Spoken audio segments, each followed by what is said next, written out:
Thank you first and foremost, Frank. It's an honour to have you on the green room with me today. How is everything in your world at the moment?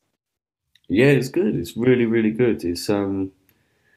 I mean, as good as it can be. You know, we're still in the tail end of a pandemic here. I think it's finally getting like some semblance of coming back to life properly. But for me personally, I think I'm in a pretty good place.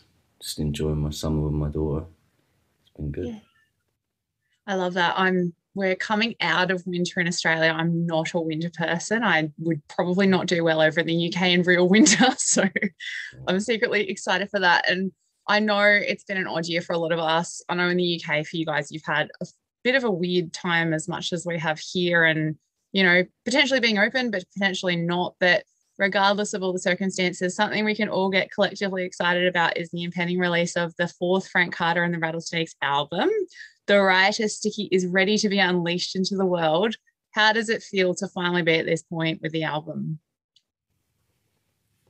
Um, it's been a whole spectrum of emotions. You know, there've been times when we've been really overwhelmed. There've been times where we've just been so ready for it that it's been more exciting than any record we've ever put out. And for us, I think now I just want people to hear it because we obviously you go into a campaign and you're really really selective about what singles are coming out, but it's the tracks that make up the whole record that are the most special for me. You know, so I'm just man, Tiana, I am like champing at the bit to get out and play this stuff. We wrote that album that we needed, that me and Dino needed, you know? So it is just energy. It's just pure energy, the whole thing, front to back. And Yeah. I think we're just desperate to get out and play it now. That's the main the main emotion is just like put us on the road. We just want to play. Yeah, it's interesting with you guys. I mean, obviously, every band wants to tour their album and all that, but your band in particular and this album, like, it really is begging to be heard live. I mean, so many of these tracks, like, they're so fun to listen to, but there's only so many times I can, like, run around and nearly run into my coffee table in the living room on my own before it gets a little bit sad. So it's definitely needing to happen in a live setting so I don't get my neighbors worried about me anytime soon. But it also hasn't been all that long since End of Suffering was released. I mean, it was only just over 2 years ago, which kind of feels like 2 decades ago at the moment. But obviously, with that album, you were able to jump on the road to support with a tour, and the best laid plans were hit in those early stages, which is obviously really not something we want to dwell on. But pandemic aside, how much of Sticky was already in the works by the time you were forced into this limbo last year? Did you have a lot of these ideas already in the works, or did it purely stem from the coronavirus times? We had no, we had nothing. We literally went into the studio.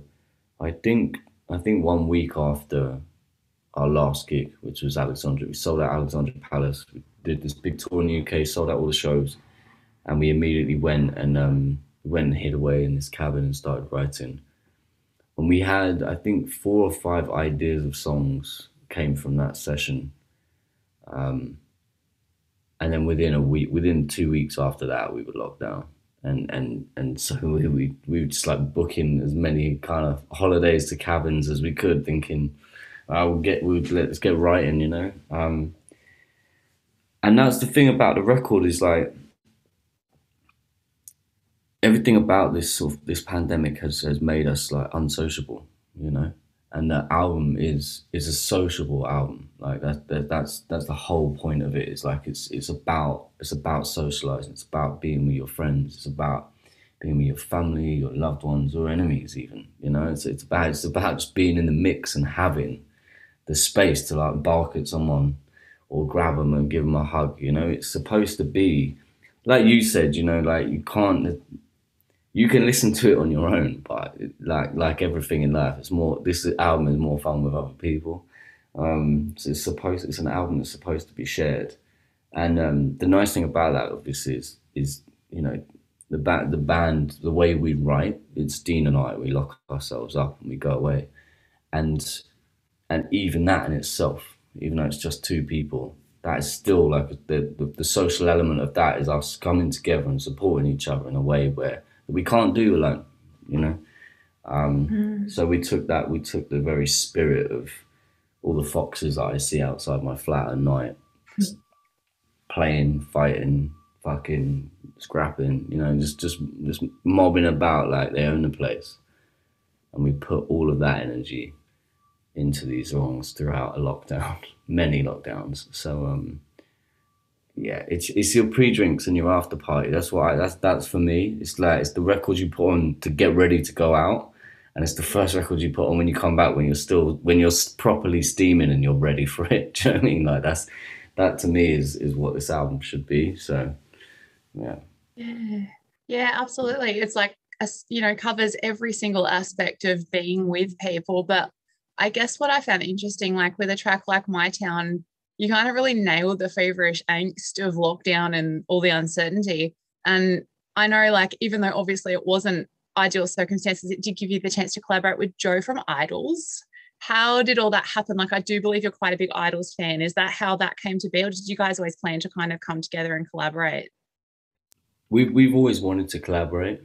Like I love that band.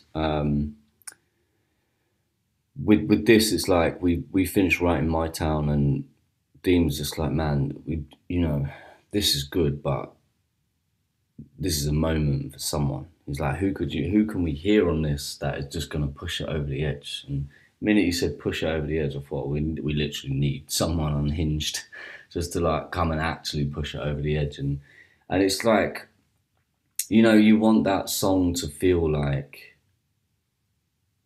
not only aggressive but like you're outnumbered. And you know, Joe's the only other person I know who's like,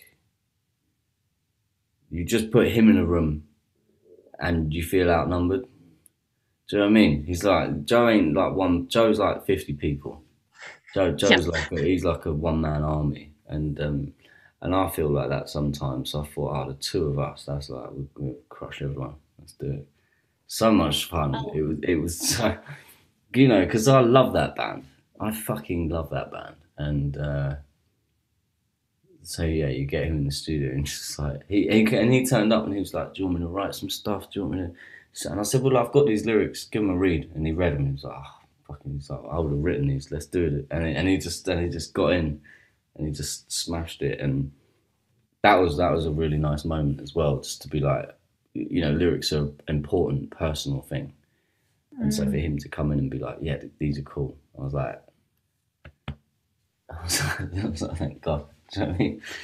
Thank God. I love it. It's all the armies coming I love together in those. like such beautiful chaos in like every sense of the word. And that was definitely one that the neighbors saw me having a little bit of a go at in the living room. So Yeah. I was also a one man army in my own way. And I know it wasn't the only collaboration on the album. I mean, you've got a pretty bonkers who's who going on throughout Sticky. You've got like obviously a fellow tongue-in-cheek artist with Links and a whole bunch more. And you yourself are no stranger to a collaboration or two. At this stage of your career, is it invigorating to team up with these different artists and inject them into the Rattlesnake psyche? Like, how does that feel for you after you've been at this for quite a long time now? Yeah, it was so important. It was like it needed to happen, and obviously, like one of the few collaborations that we've done in the past was with Tom Morello, and Tom's an amazing musician, but he lets his guitar do the talking, you know. And while that was nice for us, I think for me, we wanted this to be like, again, going back to the social element of the record, it was so important for it in places to sound like a cacophony and not just have me fucking barking at you for 30 minutes. Do you know what I mean? Like, it was so important to get, that's my neighbour is drilling. Oh my God. It's all getting involved this morning. It was so important for it to be like to chop up like that level of attack and like how it was coming in, because it just, when the minute you do that and you have other vocalists, like you never lose anyone's attention at all. And that to me was like so integral. And it was important to go, you know, with Joe, you look at it and it's like a lot of people, they like Idols and they like Rattlesnakes, and they can make sense of that. So once we had that in the bag, it was like, okay, now let's have fun. Do you know what I mean? Like now we got like one hard hitting, solid. Like that was kind of for us. And then it was like, okay, I wonder if we can get Cassie. You know, Cassie is just, her voice is outrageous. She's like Britain's answer to Miley Cyrus. You know, she's just insane. And I think we caught her at a moment where she's about to be like a global pop rock superstar, you know? So I feel really blessed that I was like, she's my old mate, you know what I mean? I was like, Cass, do you want to do this record? She's like, oh my God, I'd love to. And I was like, fucking, I was like, sweet dream. Like, and then with Lynx is like, I just love Lynx. Me and Dean like love Lynx. We love their music. We just love their vibe. We love what they're about.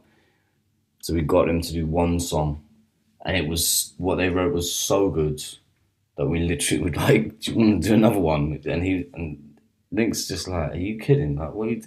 Like, he's like, he thought, I genuinely thought I was joking. He was like, you come on, man. Like, and I was like, no, seriously, like, you smashed it. We got this other single that we really want to push. Like, he got on that and it was banging.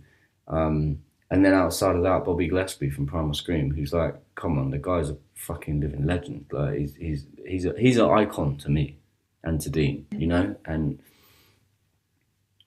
I met him at an art exhibition like years ago. My friend Jake Chapman had an art exhibition, and I met Bobby there. I remember saying to him like, look, I would love to work with you. I'd love to do something with you. And he's like, yeah. I'm too busy.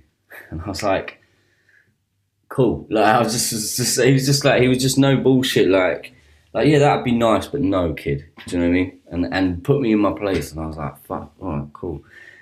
And he was like, but you know, like in the future maybe. Like, and he was just so cool about it that he just shut it down, but didn't make me feel bad about it, which I love him for forever. And then we wrote this song, and I just, you know, and I just thought I've got to ping it to him, and I just had this urge to send it, so I sent it to him, and he just loved it. And honestly, Tiana, I've never had a day like that in the studio. The guy is fucking dripping cool. He's just effortlessly cool. Walks in the studio, just listens to the song. He's like, oh, I'm not really sure this is for me. You know? So I'm like already like, oh wow. My God, you invited Bobby Gillespie down and he didn't like the song. And I was like, oh, we've got this other one, we'll play that. And we played it to him, and he's like, okay, I'll give it a go. And he's like, he gets in there and he's like muttering away over the thing, and he's like, I need some paper and a pen. So I just frantically like scoop up anything and give it to him. And he's like, and he just writes this stuff, and he just wrote half the song, like on the spot. And it's like, the lyrics are brilliant. And then he basically just was like, he came in and he listened twice, and he's like, yeah, I like it, cool. You guys like it? And we're like, yeah, it's like incredible. You're gonna finish our album. Yeah. He's like, oh, that's cool. That's really cool. All right, cool, guys. Yeah, see you later. And he was just like, kind of just floated in and floated out of the studio, and like in the middle of it just left this absolute like pure rock and roll, like the spectre of rock and roll just stayed there and did this thing. And then he left, and I was like, I just went in and like scooped up all his lyrics, and I was like, I took them home. I was like, they're coming with me. Like I'm gonna frame them and put them on my wall. And, I love that. Yeah, but then I've got them and I picked them up, and it's someone else's record contract that he's just flipped over and like just written lyrics all over the back, which I thought, how perfect is that? You've just taken someone's record deal, and you've just used that paper for what it actually should be for, which is to write some fucking lyrics to finish this song. So yeah, they're framed now.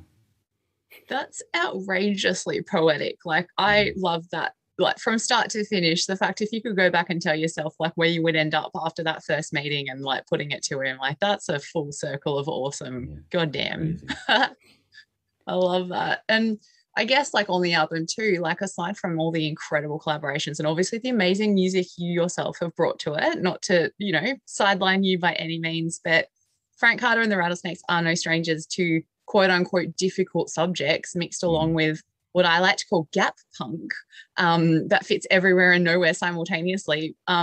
With regards to your music and Sticky in particular, What do you hope people take from listening to a Frank Carter and the Rattlesnakes album in 2021, aside from some amazing indie, punk, rock, everything, beautiful chaos?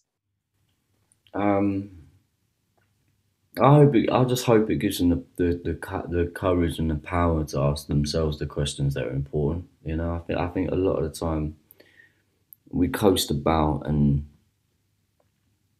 we live in the confines of everybody else's problems, like society, our family, our friends, our lovers, whatever. Um, I hope our records like do for other people what other really important records do for me, which is I put them on and they give me power and give me strength to like, sometimes I can put a record on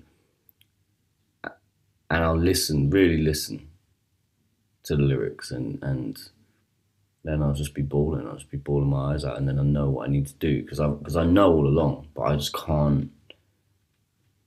I'm just lying to myself about it, you know. So I hope that this record and I hope that all of our records are like they're intended to be positive energy, you know. Like there's a lot of like, my legacy. There's a lot of hate tangled up in my legacy, like trying to understand it, hate for self or hate for like the government or society or whatever. It's really important to dismantle that and understand that my intentions were good all along, and they only ever have been. Like it's important to rally against the things that you don't like in your life, but if you're not going to rally against that with a positive intention and with a positive plan to do good with the energy from that, then ultimately we're just as bad as the systems that oppress us. So I think for me, like all I want is for people to put this record on and get lost in it, and then come out feeling better than they did when they went in, and that's ultimately like, if people can do that, then this record is everything I intended it to be. It's supposed to be therapy, but it's also supposed to be like a banging pre-drink soundtrack. Do you know what I mean? That's the important, because we made a lot of records now, and the one thing we never really did was focused on the fun, And for me, like it's like now's the time to like we need to like start enjoying ourselves. We're running out of time, I think, all of us. So like, fuck, we better enjoy it while we got it.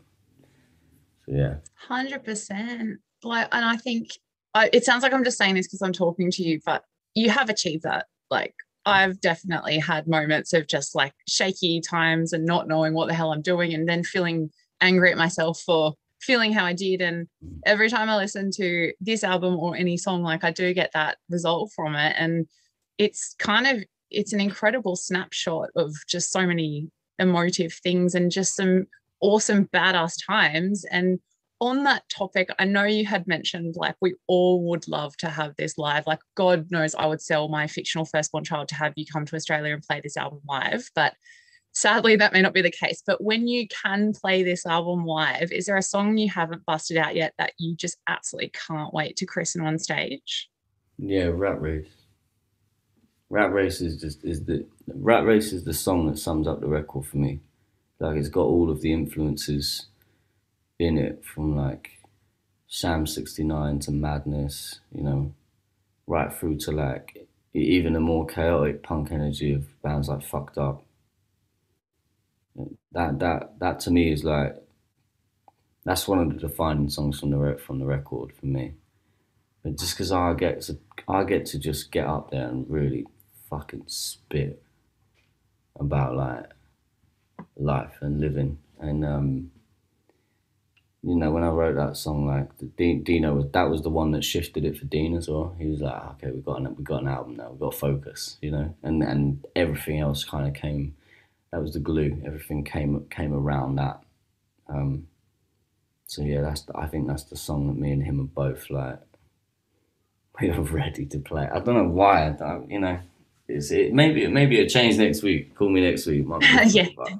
But I certainly, I've been jamming it in the car, and it's just like every time that comes on, I just think about I just think about those gnarly saxophones up front, and like how like I want that on stage. I want like a but I just need to find like a group of saxophonists that are just ready to like actually shred their fucking equipment, you know?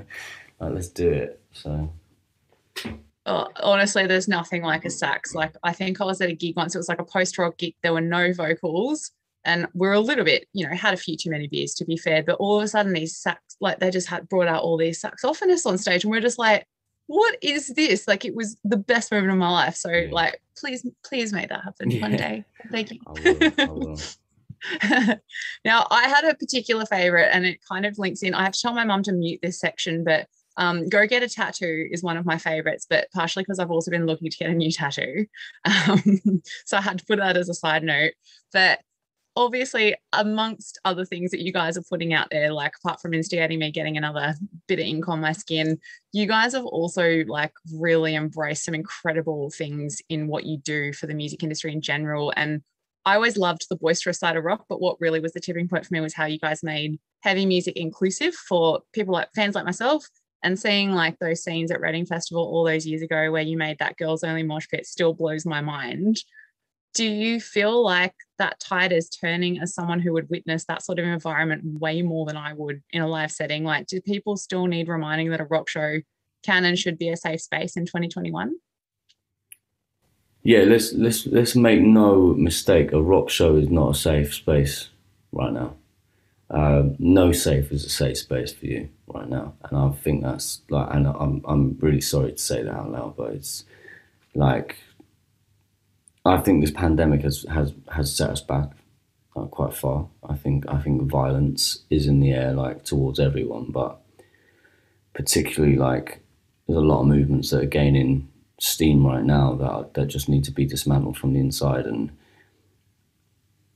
we will continue doing that when we get these live shows back. But every day at the minute feels like a bit of a lifetime for me. So I'm hopeful for the future, absolutely, and certainly at our shows. It's given that like the minute I talk about it, it springs into action and it just happens around us, and people are fairly respectful.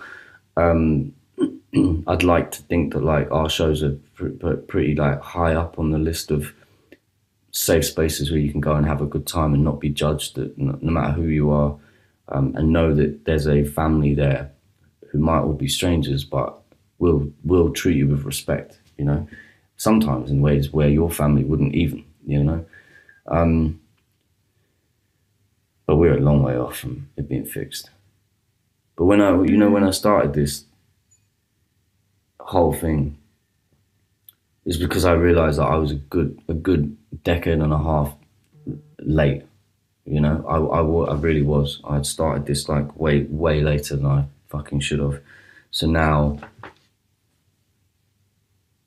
I'm in a decade long plan of trying to make change, and I think realistically, these kind of things that are so heavily affected by social constructs, we can only measure them over the course of decades, and I think it would be really beneficial for people to start looking at it like that, and not fit, because a decade is a fucking long time, and you can look at it and feel like you're not gaining ground, or you can just keep saying to yourself like it's not a safe space yet, and we keep working towards it, and every step on the way of that is better.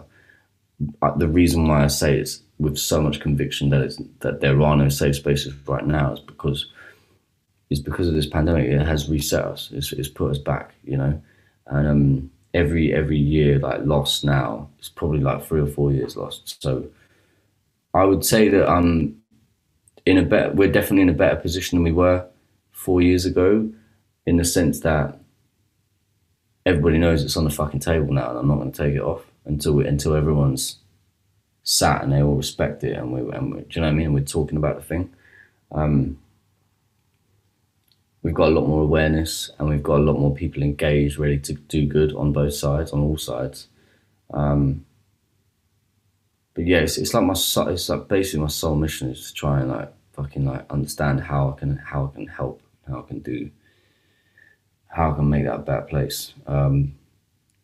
and hope that like the energy that we put into that show, like it radiates and resonates in people's lives, and when they leave there, they walk away feeling like a stronger person.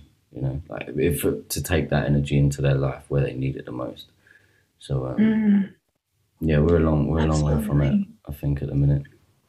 Unfortunately, Well, it's sorry. I don't know if interesting. that's No, yeah. it answers it. And I think it's interesting you say you feel like you're a decade too late, but I feel like it's never too late to start. And the fact that we're getting another album gifted is already an amazing step in so many ways and for everything you stand for. So I feel like even the smallest efforts and the smallest steps are such a huge step forward. So like it sounds so corny, but I have so much thanks to pass on to you for what you do. And yeah, it's an incredible thing. And aside from that, it just kicks ass. Like your music is just incredible. So like there's a Thank you. beautiful split to it and you have the best of all the worlds. So I feel like you've come at the right time and you come at the right place. And 2021 may not be the year we all thought it would be, but thank Christ we have a Frank Carter and the Rattlesnakes album in 2021.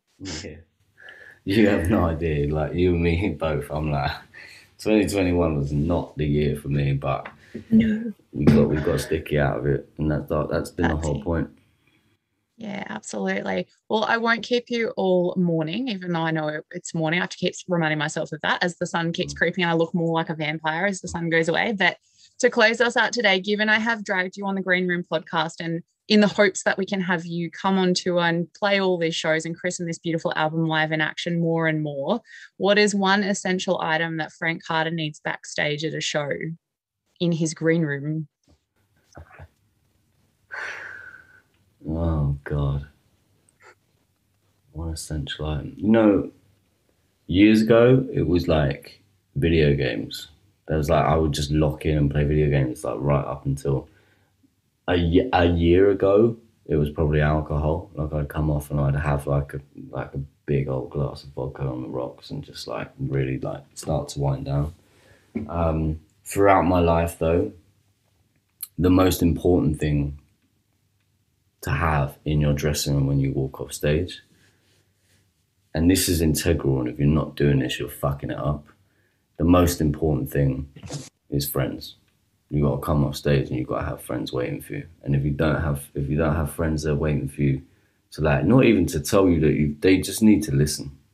They just need to feel your vibe, and they need to be ready to do whatever you need to fucking do. That's once you've got friends in your dressing room, you've got everything in your dressing room. You don't need anything else. So yeah, It's beautiful, full circle of the social element for the new album. So huge congratulations on Sticky. Thank you so much for gifting it to us. And thank you for joining me today, Frank. It's been you're an very absolute welcome. pleasure. Cool. Nice to meet you.